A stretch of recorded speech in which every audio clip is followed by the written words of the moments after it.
Uma tecnologia desenvolvida por um analista de sistemas brasileiro está ajudando médicos e enfermeiros do Paraná a salvar vidas e a reduzir os casos de infecções graves, que são uma das principais causas de morte hospitalar.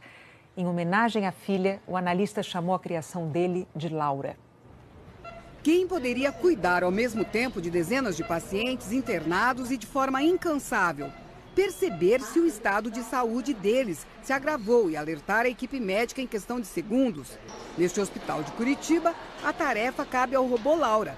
A rapidez da Laura em rastrear e detectar riscos, segundo os médicos, está ajudando a salvar vidas, principalmente de pacientes com o tipo de infecção grave chamada sepse, conhecida popularmente como infecção generalizada.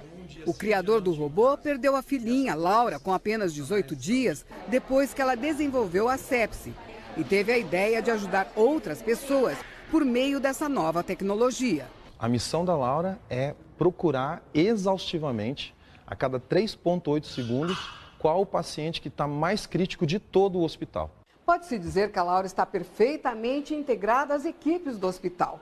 A cor laranja e a movimentação nesta tela indicam alterações nos dados vitais dos pacientes e também nos exames laboratoriais, o que serve de alerta para as equipes que se movimentam rapidamente. A gente ensinou a Laura sobre o entendimento do que é sinal de alarme para um paciente que talvez possa ter sepse. Em 2 meses de funcionamento do robô Laura, a equipe do hospital já observou uma redução de quase 63% nos casos de sepse entre os pacientes.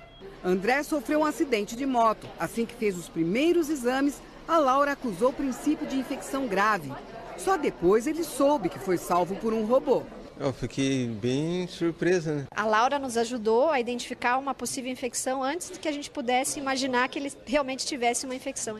Agora a expectativa é a de que essa nova tecnologia seja levada também para outros hospitais filantrópicos de todo o país.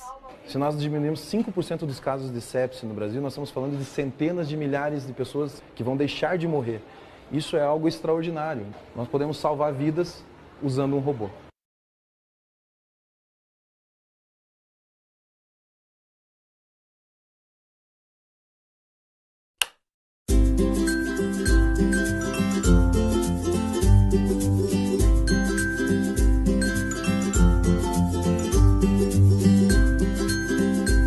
Na minha opinião, tem muito espaço para inovação no setor público, porque a quantidade de problema para resolver, de demanda social, de necessidade de ganhos de eficiência é evidente. E isso não vai acontecer só fazendo mais do mesmo ou só fazendo uma boa gestão do recurso público. Você precisa criar mecanismos para inovar, você precisa criar mecanismos para que empreendedores surjam e consigam resolver esses problemas. Eu acho que hoje o empreendedorismo brasileiro está maduro para se relacionar, porque a gente tem um volume muito grande de pessoas empreendendo, começando seus negócios, identificando oportunidades, e está cada vez mais evidente que as maiores oportunidades hoje estão na solução de grandes problemas da sociedade, que também são os problemas que a gente enxerga que o poder público tenta resolver. Então a gente está vendo cada vez mais empreendedores na área de educação, na área de saúde, na área de meio ambiente. Isso é absolutamente natural que aconteça e importante que de alguma maneira o poder público se aproxime desses empreendedores para que não só sejam desenvolvidas boas soluções, mas que elas consigam ser implantadas em escala. Acho que a primeira coisa que o governo precisa fazer para ter empreendedores próximos é abrir vasos comunicantes, né? Para abrir pontes para que esse empreendedor consiga se conectar. Para um empreendedor que está começando ou tem uma empresa pequena ou média, é muito difícil construir uma relação com o poder público, que às vezes o processo é muito burocrático, às vezes é muito lento. Então o principal papel do setor público é chamar, criar espaços para que os empreendedores possam trazer suas ideias, apresentar suas soluções e receber apoio para que elas possam ser implementadas em escala. Acho que o principal ponto hoje para o poder público é como criar esse canal de comunicação e essa abertura para que empreendedores possam se conectar aos desafios do poder público.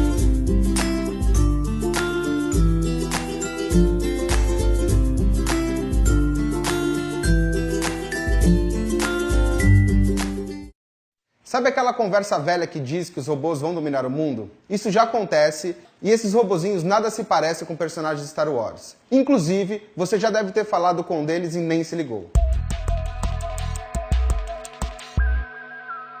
Olá, é um prazer ter você no canal do Chip. Se você ainda não está inscrito no canal, aproveite agora para se inscrever e ativar as notificações antes de começarmos a falar de chatbot. Você conversa com a Siri, com a Cortana e com o assistente do Google para celular? Eles são assistentes virtuais, primos dos chatbots. Hoje, aplicativos de chat já estão integrados com esses robôs que interpretam conversas e oferecem respostas ligadas a buscas, atendimento, compras de produtos, serviços e até transações financeiras. Esses robôs vão aos poucos surgindo de forma experimental e crescendo no mercado. Todo mundo que tiver uma audiência conectada, uma hora ou outra, acabará fazendo uso dos chatbots. Inclusive, pessoas influentes do mercado de tecnologia defendem que os bots poderão substituir alguns aplicativos. O Satya Nadella, CEO da Microsoft, diz que os bots serão os novos apps. E essa também é uma visão do pessoal do Facebook. Comparando com recursos do universo do call center, os chatbots são uma espécie de URA, IVR ou atendente eletrônica, só que conectados com a internet e com algoritmos sofisticados. No fundo, os chatbots são softwares cuja forma de interação é a comunicação humana, seja escrita ou falada. A perspectiva é que os chatbots modifiquem o nosso comportamento em relação com as marcas, criando um movimento chamado Conversational Commerce. Será tão comum chamar uma marca para conversar como chamar um amigo nos serviços de comunicação. Assim será possível pedir uma pizza, fazer uma transação financeira, usando o Facebook Messenger ou qualquer outro aplicativo de comunicação, por exemplo. E não pense que é difícil criar um chatbot. Já existem vários serviços brasileiros que ajudam você nessa missão. Também existem plataformas gratuitas para quem não sabe nada sobre programação conseguir criar seu primeiro chatbot sem grandes dificuldades. Vou deixar alguns desses links aqui embaixo na descrição do vídeo. E para não perder outros vídeos de dicas como esse, não esqueça de assinar o canal do Chip e deixar o seu gostei. Até logo!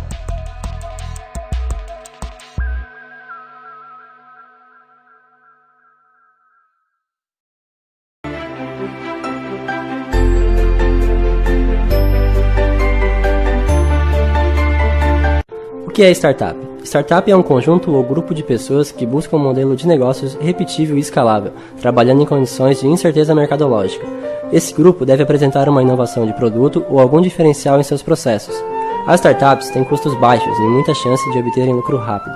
O empreendedor paulista Romero Rodrigues, por exemplo, teve uma grande ideia e criou o maior site de comparação de preços, produtos e serviços da América Latina. Em 1999, nasceu o Buscapé. Lá os produtos são agrupados e organizados no mesmo lugar, deixando o processo de compra muito mais rápido e fácil. Hoje, o Buscapé acumula aproximadamente 30 milhões de visitas mensais e mais de 11 milhões de produtos cadastrados. E você, tem uma grande ideia? Pense grande e saia da caixa. Jogar futebol é fácil. Ninguém treina muito. Não é preciso ser atleta. Durante muito tempo, pensamentos assim foram repetidos por torcedores e treinadores. Quando a gente assiste jogos antigos, você percebe uma diferença grande na dinâmica do jogo. Mas a gente não tinha ideia do quanto era isso.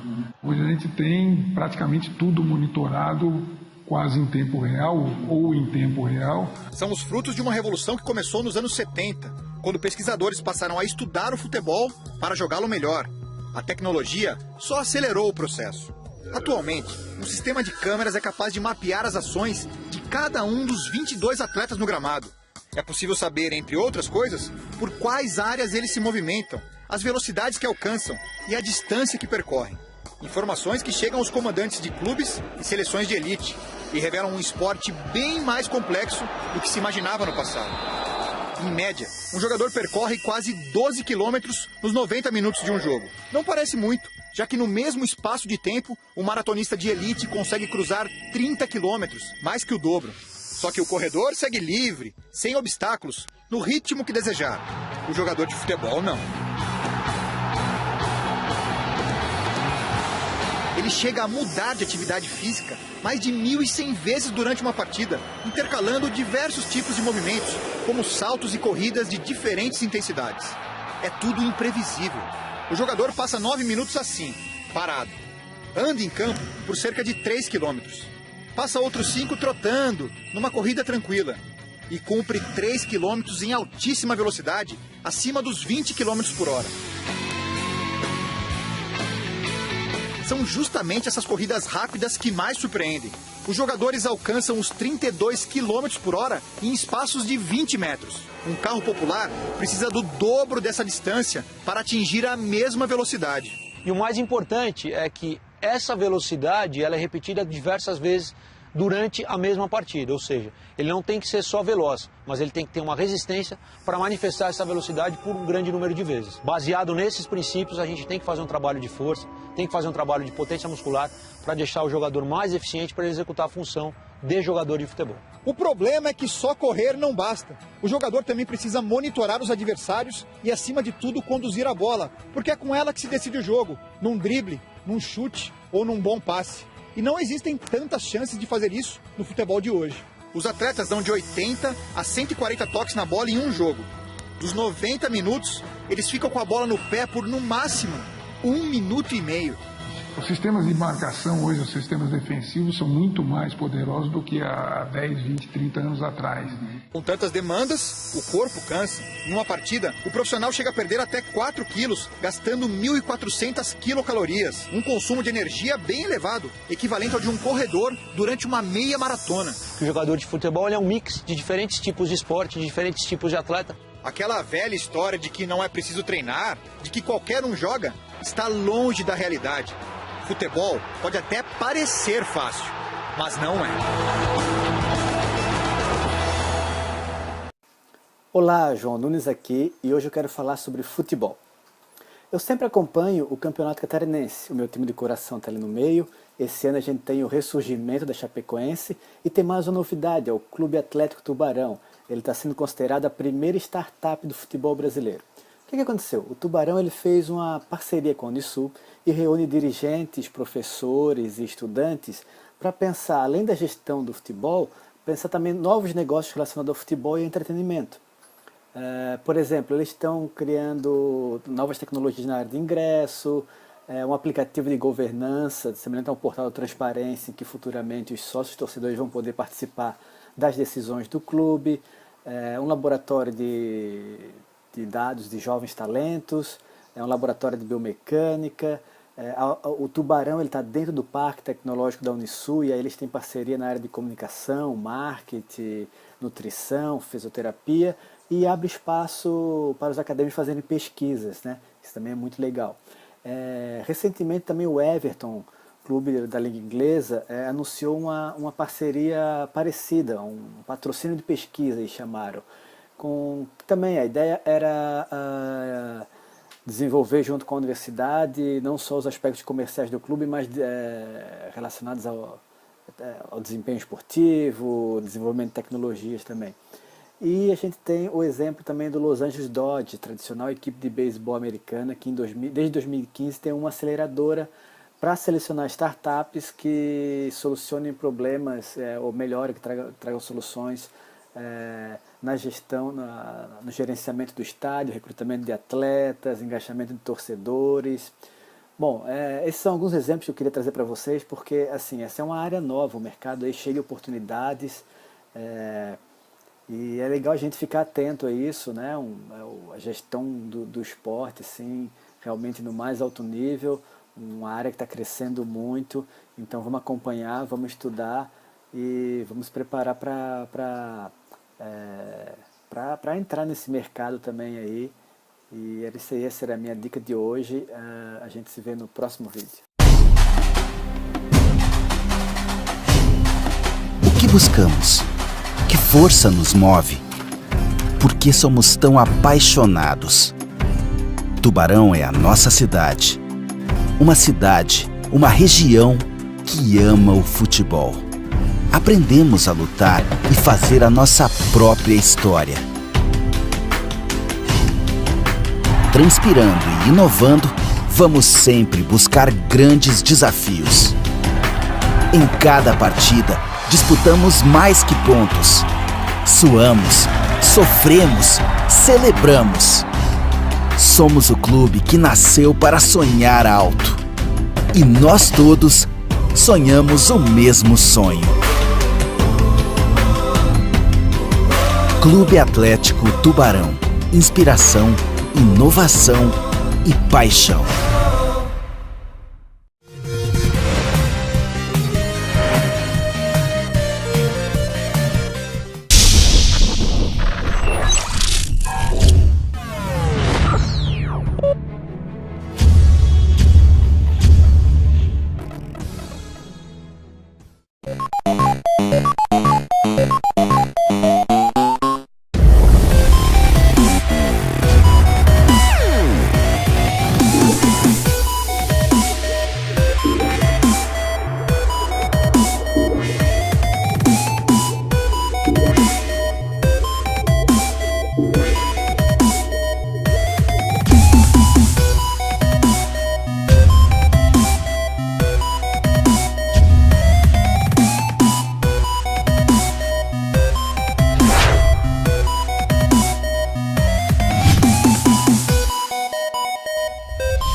O Einstein está aberto no diálogo de tentar trazer para uma relação mais próxima, sinergizar, criar parceria para as startups que, no fundo, são iniciativas que hoje existem no cenário econômico brasileiro e que podem propor ações de inovação.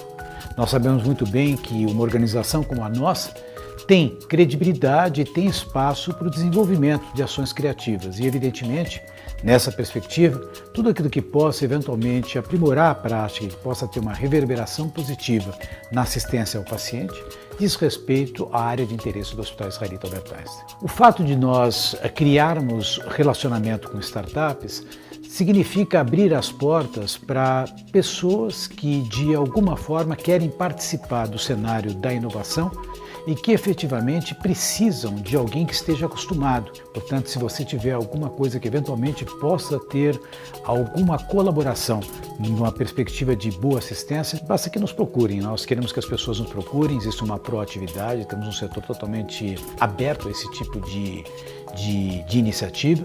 É só buscar a área de inovação do Hospital Israelita Albert Einstein e, como sempre, até mesmo eu, estou mais do que aberto para conversar com quem que queira participar dentro de uma visão inovadora, empreendedora e certamente colaborando para uma assistência de melhor qualidade.